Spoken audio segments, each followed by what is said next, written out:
On certain 19th century building plans, fixtures appear in rooms that had no gas line feeding them, no wick to trim, no reservoir to refill.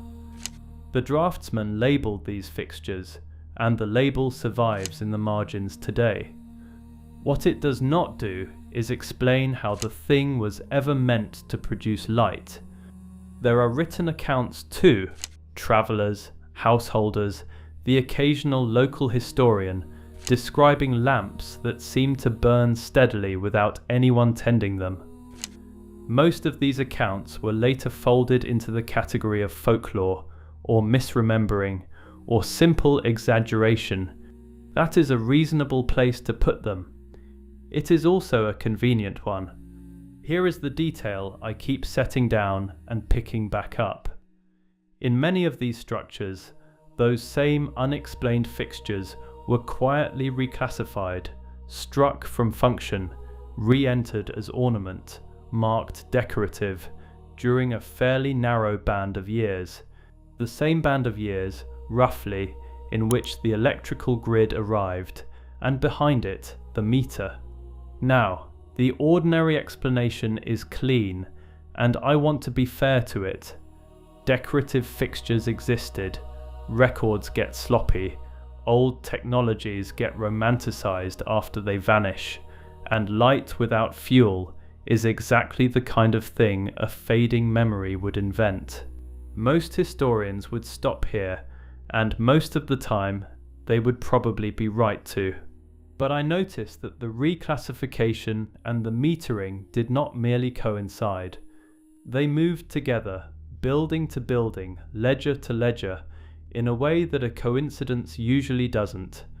And once you see two things move in step like that, one question becomes very hard to unhear, and I'll leave it with you before we go any further.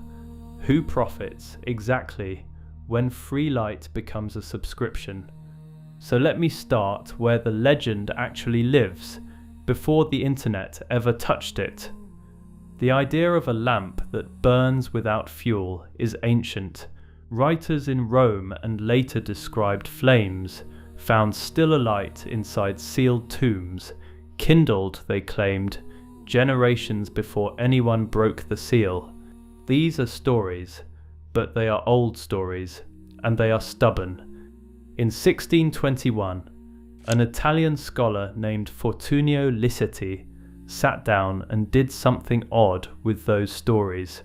In a treatise on the hidden lamps of the ancients, he gathered the scattered accounts into one catalogue and treated them as a genuine problem to be reasoned about. He was a serious man of his century. He did not conclude they were nonsense. Now, I want to be careful, because the honest position is that Liceti was almost certainly wrong. Sealed tombs starve a flame of oxygen within minutes. A lamp cannot burn for centuries. The physics forbids it, and no verified example has ever survived examination. When skeptics say these were fresh flames, misdated relics, or pure invention, they are on solid ground. So the perpetual lamp should have died there, a curiosity of credulous antiquity. And for the most part, in the official telling, it did. It became a footnote in the history of superstition, proof of how badly people once wanted the impossible to be true. That is the clean story. Hold on to it, because a detail is about to complicate it. The detail is this. The legend did not stay in the tombs. It migrated. By the 17th and 18th centuries, you find scattered descriptions in travel writing, in local record, in the loose talk of householders, of lamps in ordinary rooms that seem to hold their light without tending, not sealed relics, not sacred flames, domestic ones. That shift is easy to wave away, and I nearly did. People have always exaggerated. A well-trimmed oil lamp burns a long time. A wealthy house had servants to refill it unseen. Memory softens and inflates. Any single account collapses under a plain reading. I grant that fully. The plain reading is probably correct for almost every case, but here is what a plain reading struggles with. The descriptions cluster. They repeat the same peculiar features across people who never met: a steady, cold, even glow, no visible flame, no smoke, no need to refuel. When a lie spreads, it usually mutates. This detail didn't mutate much. It kept its shape. And there is a second thread, quieter, that I only noticed after sitting with the first. Alongside the lamps, a handful of these accounts describe light that came not from a flame at all, but from something more like a living material, a glow in the walls, in stone, in glass, faint, greenish, cool. The word we'd reach for now is bioluminescent. I need to stop and be blunt with you, because this is where it gets easy to lose your footing. Bioluminescence is real. Fungi glow, deep sea creatures glow, certain bacteria glow. None of this is exotic. What has never been documented, what remains entirely unproven, is a stable, engineered version of it lighting a human home. That leap is not established. Keep it firmly in the unverified column. So we have two strands of folklore, both individually dismissible: fuelless flames and living light, and for a long time they sat in separate drawers, filed under separate delusions. What draws them together is not a document. It is a coincidence of timing that I cannot make sit still, and I'd like to walk you through it slowly. Consider what arrives in the same window these accounts fade. In the 1880s, Thomas Edison builds not just the bulb, but the system around it: generation, distribution, and, crucially, the meter. His electrolytic meter existed for one purpose: to measure light and heat by the unit, so that light could be sold by the unit. Light became a quantity you purchased. Sit with the ordinariness of that, because it is genuinely ordinary.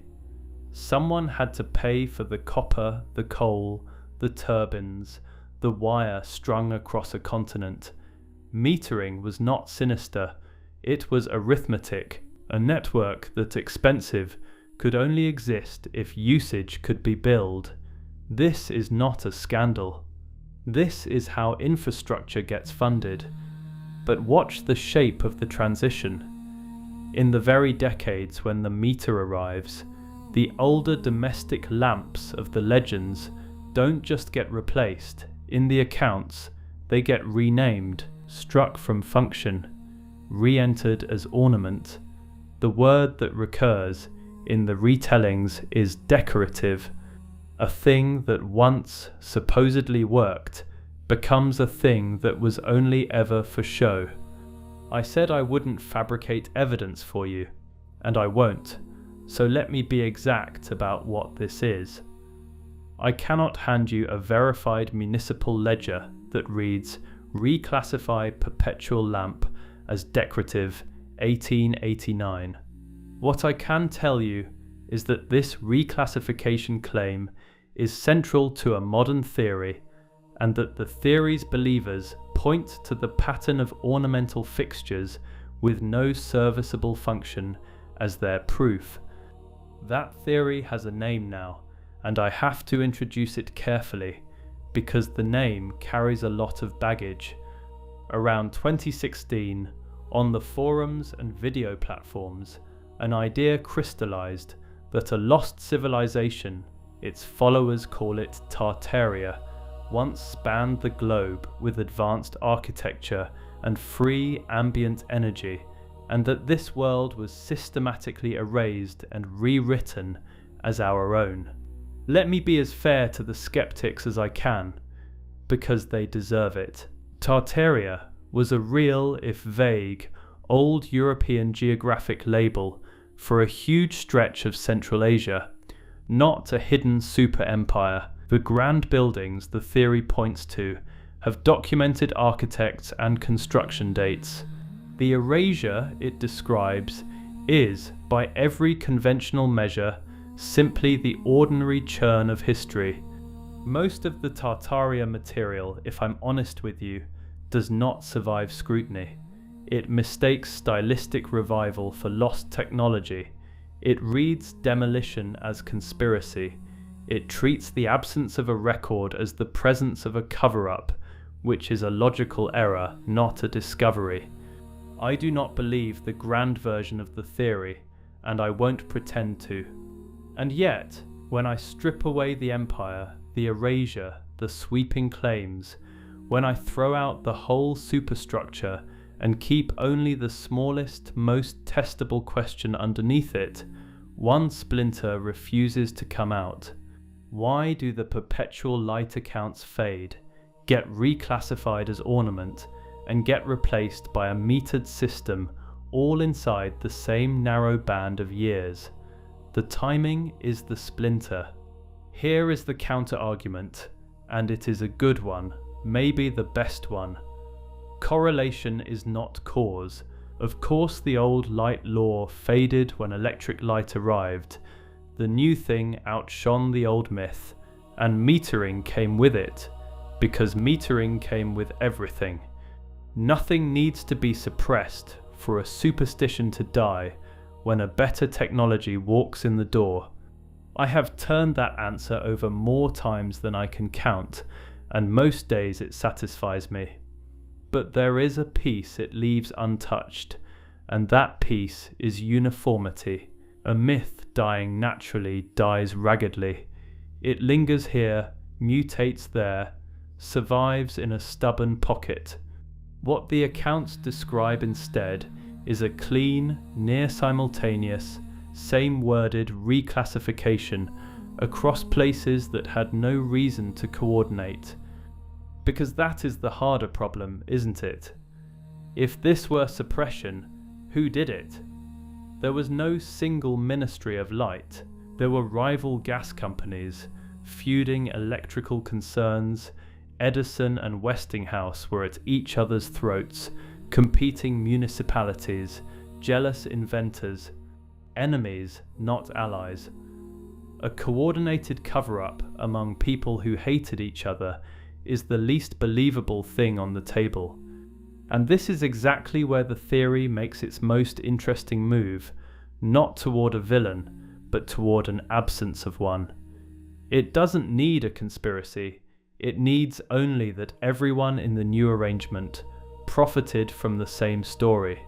Whether you sold the wire, the coal, the meter, or the bond that financed them, light is a thing you buy, was the premise you were built on.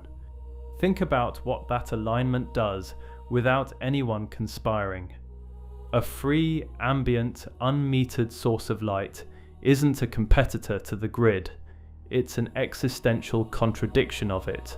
You cannot build a subscription empire on a foundation that people already have for nothing in their walls. The interest in its disappearance doesn't require a meeting, it's structural, it's ambient. That, at least, is the theory's strongest claim, and I want to name it as a claim, not a finding.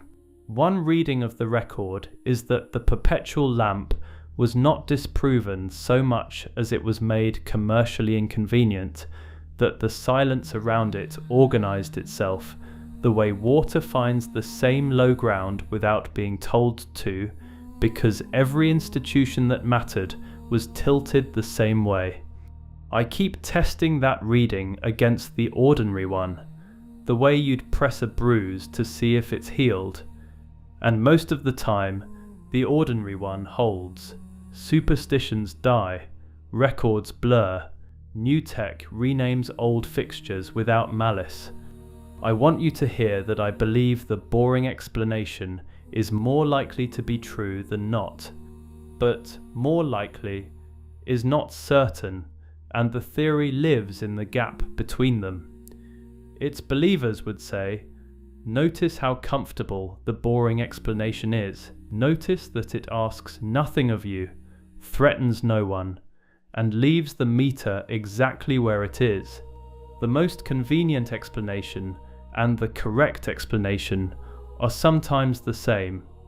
They are not always. So let me put the modest version of the question to you plainly. The version I actually can't dismiss.